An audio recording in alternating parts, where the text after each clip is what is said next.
ભરૂચ શહેર તેમજ જિલ્લામાં વસતા કેરાલિયન સમાજ દ્વારા ભગવાન અયપ્પાની 47મી વાર્ષિક પૂજા મહોત્સવના ભાગરૂપે શનિવારે સાંજે ભવ્ય અને આકર્ષક શોભાયાત્રાનું આયોજન કરવામાં આવ્યું હતું।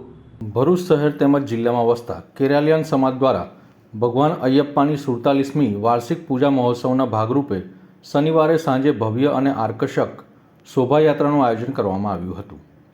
પરંપરાગત વસ્ત્રોમાં સજ્જ સમાજના લોકો વાદ્યોના ગુંજતા સંગીત સાથે અયપ્પા ભગવાનની શોભાયાત્રામાં ભક્તિભાવથી જોડાયા હતા। દર વર્ષે ડિસેમ્બર મહિનામાં યોજાતી આ પરંપરાગત શોભાયાત્રામાં મોટી સંખ્યામાં કેરાલિયન સમાજના ભક્તો જોડાય છે।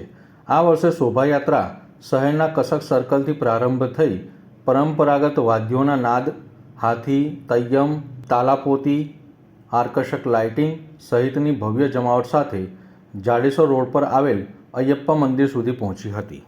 શોભાયાત્રા દરમિયાન હજારોની સંખ્યામાં કેરાલિયન સમાજના લોકો પોતાના પરંપરાગત પહેરવેશમાં ભગવાન અયપ્પાના વિવિધ રૂપ ધારણ કરીને જોડાયા હતા, જેના કારણે સમગ્ર શહેરમાં ઉત્સવમય અને ભક્તિમય માહોલ સર્જાયો હતો। શોભાયાત્રા મંદિર પહોંચ્યા બાદ ભજન, પ્રસાદી અને મહાઆરતીનું આયોજન કરવામાં આવ્યું હતું। આ પહેલાં સવારે મંદિર પરિસરમાં ગણપતિ હવન તથા અભિષેક વિધિ પણ ધાર્મિક શ્રદ્ધા અને ઉત્સાહ સાથે સંપન્ન કરવામાં આવી હતી।